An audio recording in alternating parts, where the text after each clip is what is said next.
Olá! Nessa aula, nós vamos utilizar o Flask, um framework para desenvolvimento web utilizando o Python.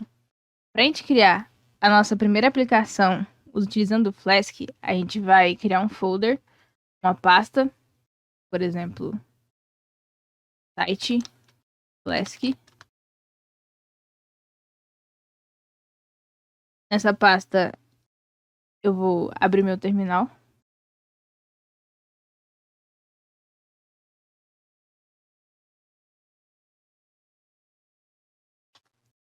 Vou acessar a minha pasta, site Flask, e após isso eu vou instalar meu ambiente virtual e ativá-lo. Para isso, eu posso utilizar sudo apt-get install Python 3 venv.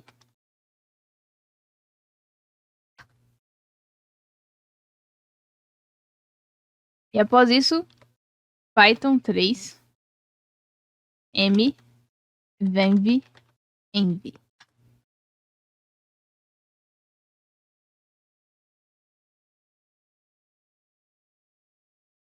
Como vocês podem ver, surgiu aqui uma pasta onde no bin a gente vai encontrar Activate, o pip, que é o nosso gerenciador de pacotes do Python. E agora nós vamos ativar o nosso ambiente virtual. Para isso, basta digitar source env bin, porque a gente está entrando nessa pasta aqui, e activate. E como vocês podem ver aqui ao lado, a gente tem env, porque a gente conseguiu ativar o nosso ambiente virtual. Para desativar, é só digitar deactivate, dessa forma aqui. E para voltar, source env bin activate. Certo. Após nós termos instalado o nosso ambiente virtual, agora a gente vai instalar o Flask. Para isso, basta utilizar o gerenciador de pacotes do Python, o pip. Então, pip install Flask.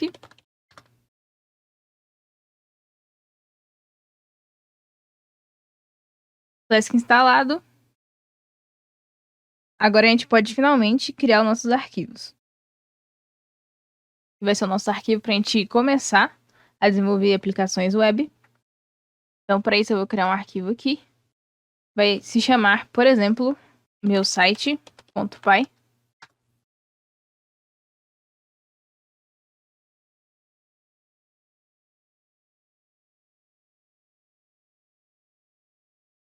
Vou limpar o terminal.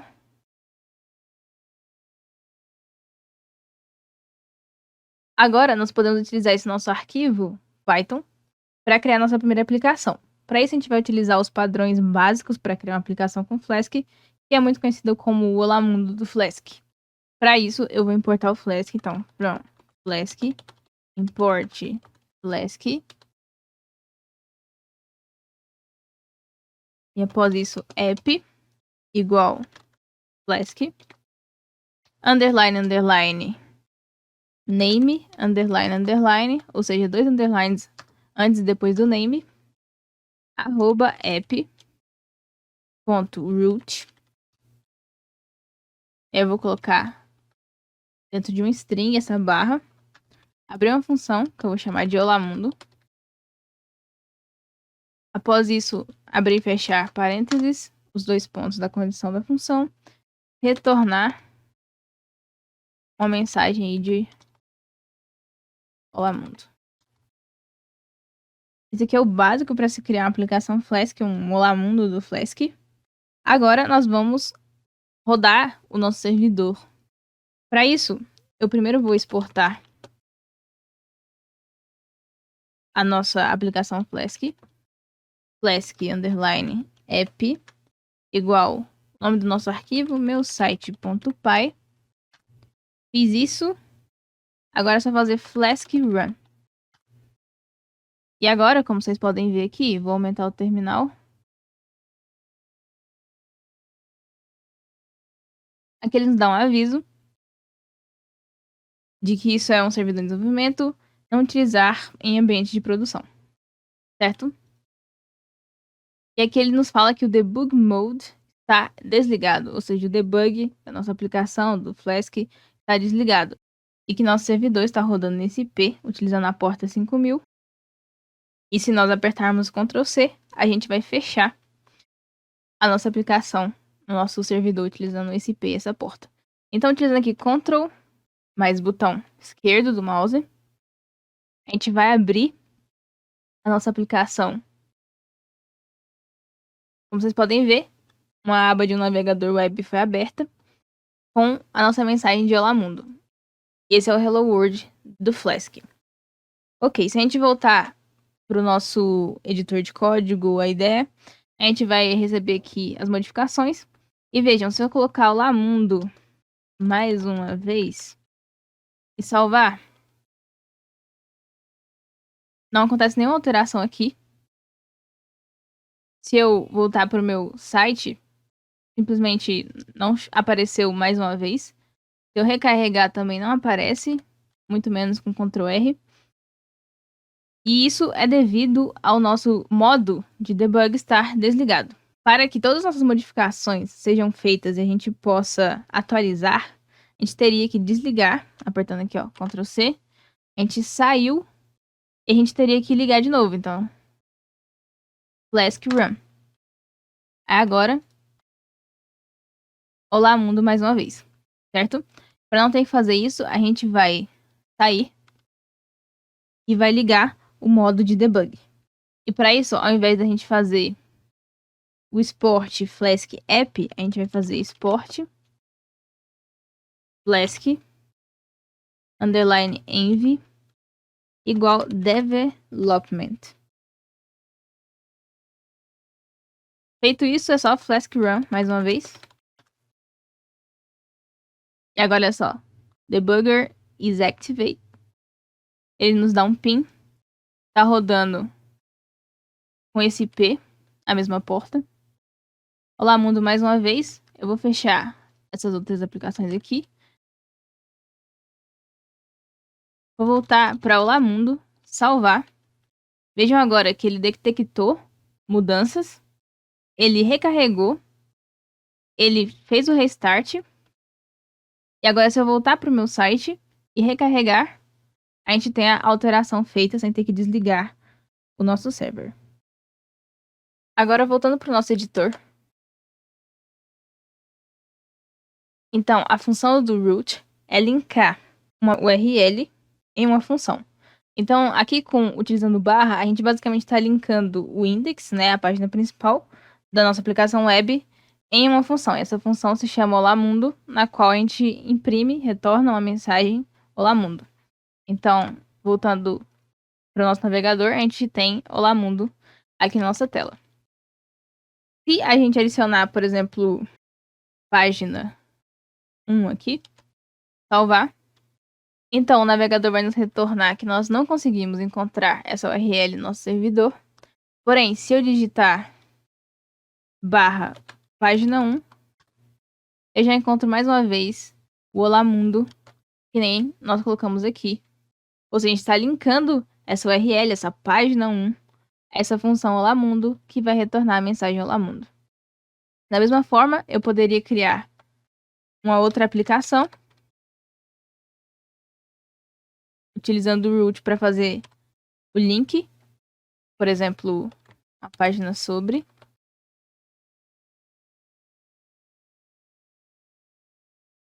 Uma função, que pode ser da página sobre, que vai retornar sobre. E aqui em página 1 a gente pode retirar e deixar só o index, que é a página principal. E escrever meu primeiro site. Aqui, ó, eu posso alternar, em vez de chamar a função Olá Mundo, eu posso chamar a função index, que se refere à página que eu estou criando. Vejam que está sempre atualizando aqui toda vez que eu salvo. Retornando para a página 1, ela não existe mais. Porém, meu primeiro site existe. E além disso, também existe a página sobre. A gente tem só o retorno da mensagem sobre. E além disso, o que nós podemos fazer é adicionar esse meu primeiro site como uma tag HTML. Então, colocando aqui uma tag de H1, onde eu vou basicamente definir que esse meu primeiro site vai aparecer como um título, certo?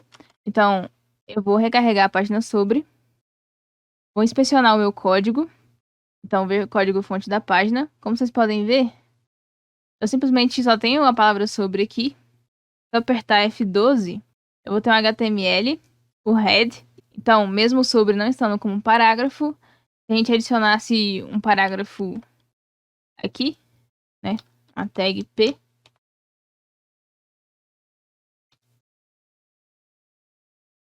salvar, retornar e atualizar. Agora nós temos o sobre em uma tag dentro do body, mas como vocês podem ver, não teve nenhuma alteração aqui no nosso estilo. E se a gente visualizar o código-fonte da página, a gente vai ver aqui um P. Porém, se a gente voltar para nossa página principal, a gente consegue ver a mudança por ter utilizado a tag H1.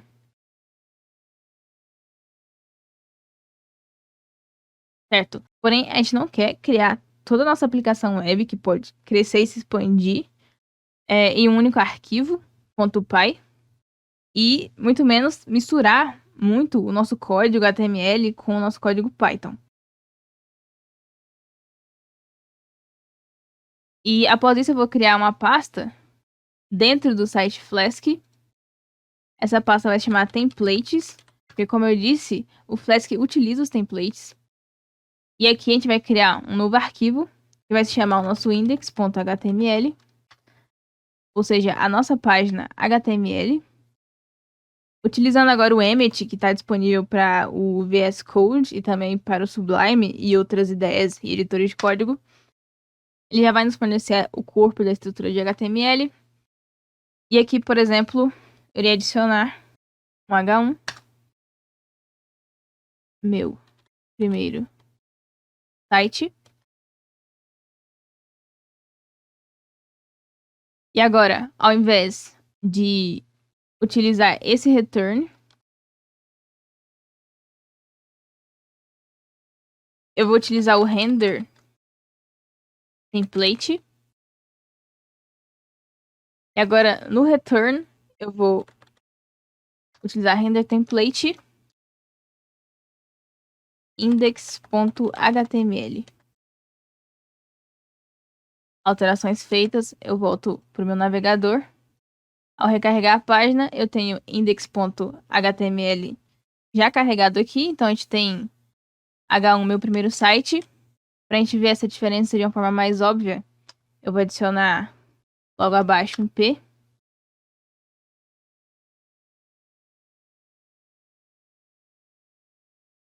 Salvar.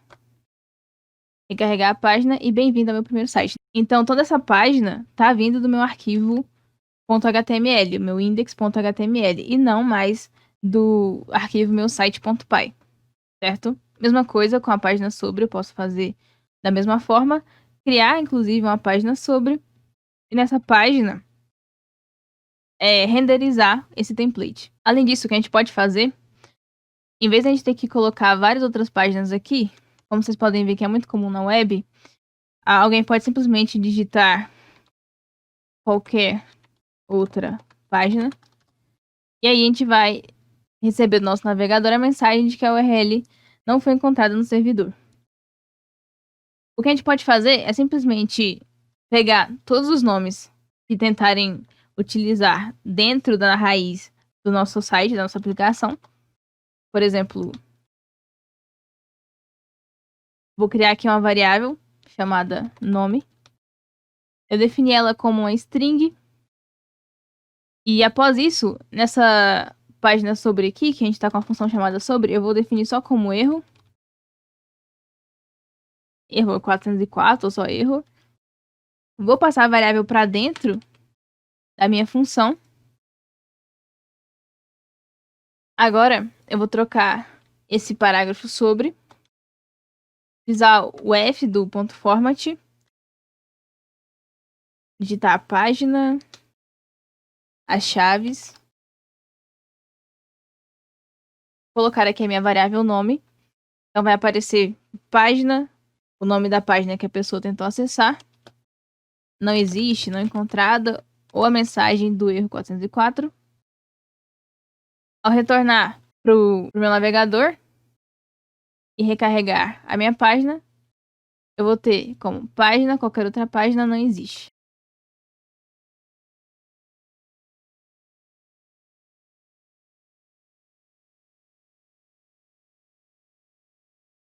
Então, página, qualquer outra página não existe. A gente pode utilizar o H1.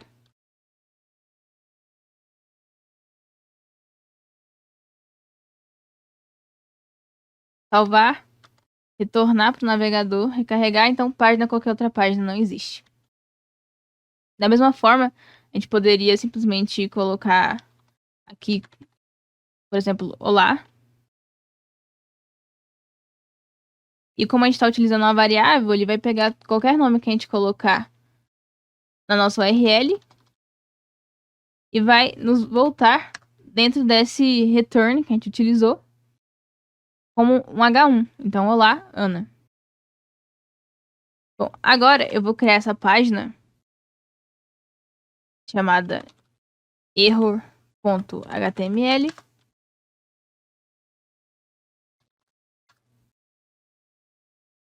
Aqui no body eu vou criar um H1. E nesse H1 agora eu vou utilizar a sintaxe do Jinja 2. Que são as chaves duplas. Para que a gente possa, por exemplo, substituir algum texto utilizando Python. Então, vou criar aqui variável. Essas chaves duplas significam que eu vou substituir essa palavra variável por alguma informação em Python, por exemplo. Então, aqui no meu site, então eu vou utilizar a variável que eu chamei na nossa página HTML. Vou passar essa mensagem do return para nossa variável.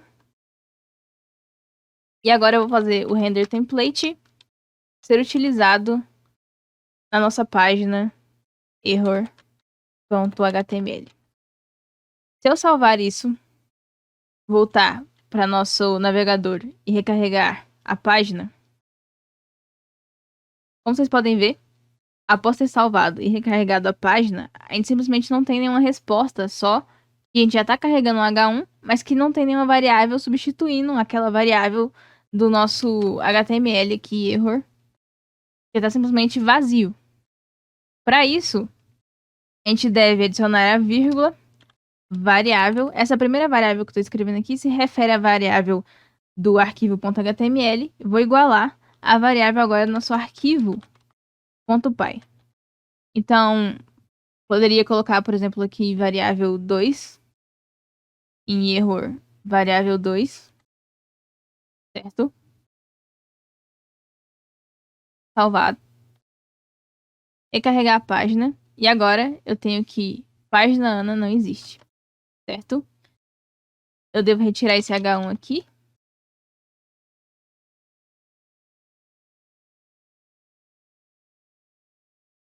Então, página Ana não existe.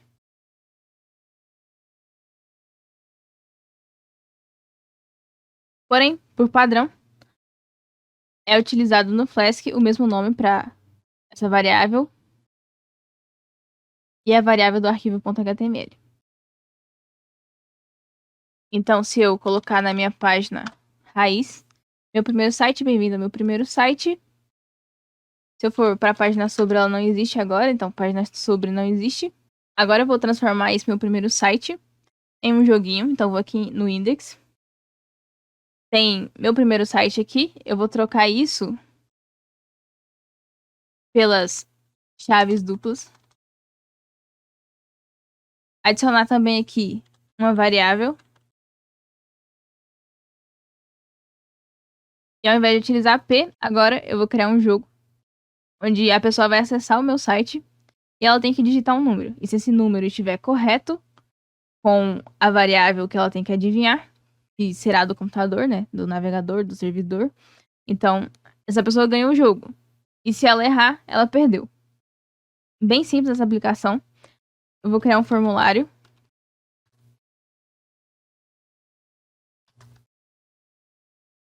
Nesse formulário, eu vou criar um espaço para texto.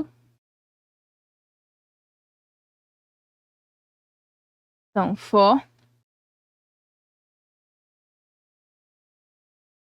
Vou digitar aqui número.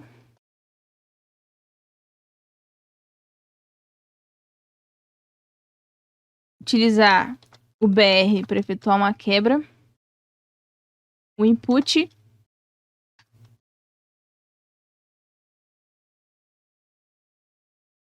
Name. Colocar um placeholder. Insira um número. Se eu salvar e retornar para o meu navegador, para uma página que existe, eu vou ter número, insiro o número. Basicamente foi isso que eu fiz com o meu HTML. Vou adicionar um botão para enviar.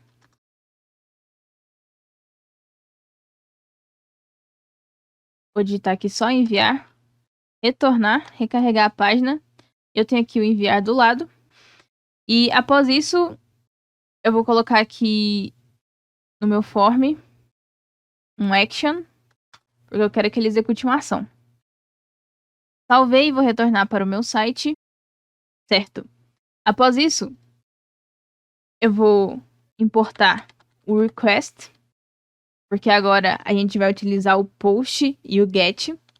Então, atualizando, mas não aconteceu nada aqui. Simplesmente só importei o request. E agora eu vou criar uma variável aqui no meu index. Vejam que a gente está utilizando uma variável chamada variável. E aqui a gente também está utilizando essa mesma variável, com o mesmo nome. Porém, como elas estão em aplicações diferentes, indicando URLs em funções diferentes, não há nenhum problema de a gente repetir esse nome aqui. Então, novamente, eu vou criar uma variável. Essa variável vou chamar de game. Adivinhe o número correto. Então, basicamente, se eu digitar 2 aqui, enviar, simplesmente não vai acontecer nada. Aqui na minha URL eu tenho name igual a 2, que é o resultado.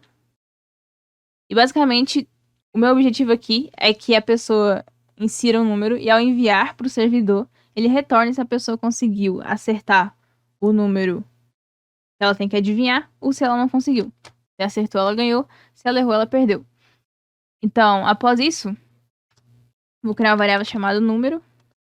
Vai receber 0. Uma outra variável chamada palpite, na qual eu vou utilizar o request. Então, request.form.get. E se eu receber a variável name, vejam, eu vou até fechar aqui minha página error. Eu tô querendo o valor que tá no meu input. Então, se eu receber uma variável name, ela vai ser adicionada, ou seja, atribuída à minha variável palpite. E após isso, eu vou utilizar uma estrutura condicional, if número igual a palpite. Eu vou retornar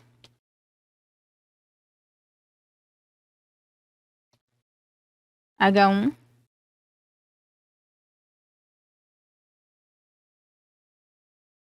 resultado, você ganhou.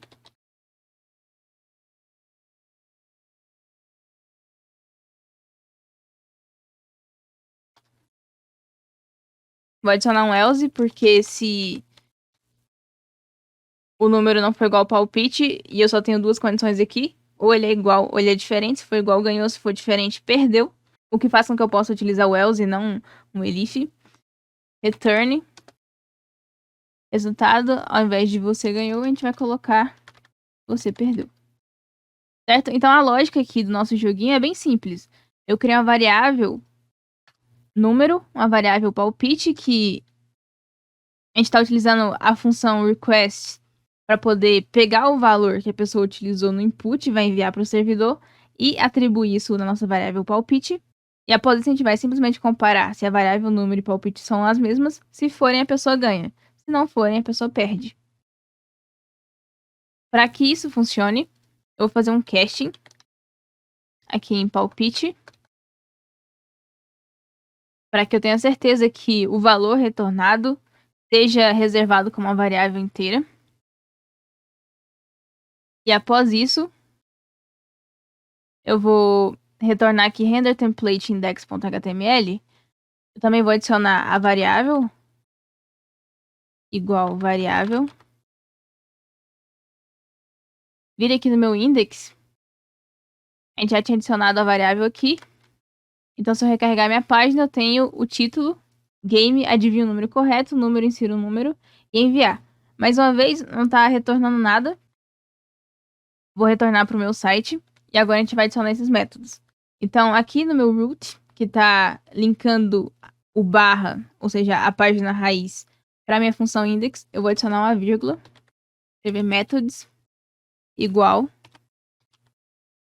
Vou adicionar o método get e o método post. Após isso, eu vou salvar. E para que a nossa aplicação funcione perfeitamente, eu vou utilizar logo abaixo aqui da variável um if request.method. Eu vou verificar qual é o método que está sendo utilizado. Então, para isso, se o método request for igual ao get, dois pontos, a gente vai retornar a nossa página index.html com a nossa variável game, adivinha o número correto. Então, após isso, eu vou adicionar um else. E após isso, eu vou pegar todo esse código aqui, dar um tab para eles entrarem na formatação do Python. Então, aqui a gente está pedindo request, if número igual ao palpite, certo? Nessa parte do nosso arquivo .py tá tudo completo, só que se a gente voltar e recarregar a página, a gente vai ter um erro de sintaxe na linha 8, porque a gente tem uma sintaxe inválida aqui no get. A gente vai verificar que isso é porque a gente simplesmente não está utilizando nenhum desses métodos, na verdade, aqui na ação do nosso formulário. Para isso, eu vou vir aqui no form e vou, mais uma vez, adicionar a sintaxe do Jinja2, as chaves duplas, URL, for, abre e fecha parênteses. Então, se a gente tiver uma ação, eu quero que essa ação seja redirecionada para minha função index, que seria essa função aqui, certo? Não é a nossa página index, apesar de ter o mesmo nome, e sim a função. Após isso, a gente vai definir qual foi o método que vai ser utilizado. Assim que a pessoa clicar no botão enviar, eu quero que o método para ser utilizado seja o post. Salvei. Retorno aqui para minha aplicação. Para o navegador, recarrego a página.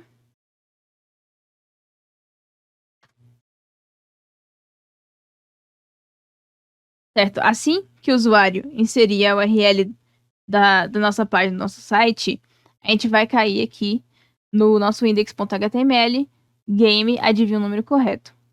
Se a pessoa digitar qualquer outra página, a gente vai cair na página de error. Então, página sobre não existe.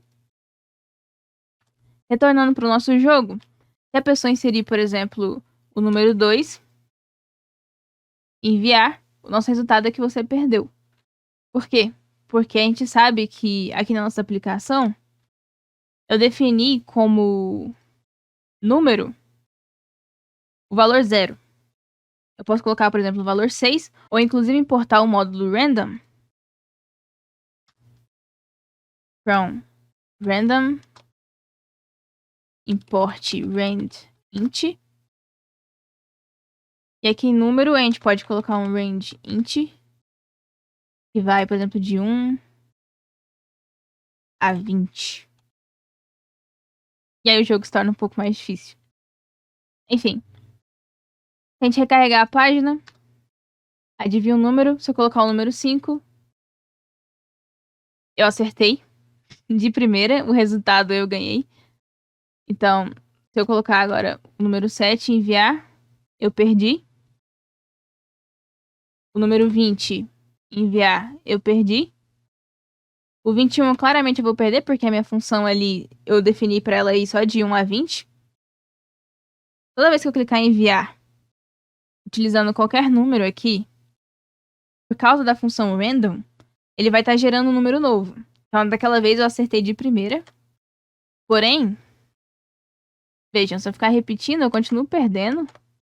O Flask é muito utilizado por estudantes para que eles consigam colocar o seu código em uma aplicação web de forma que eles montem um portfólio para mostrar para as empresas. Certo? Espero que vocês tenham gostado e até a próxima.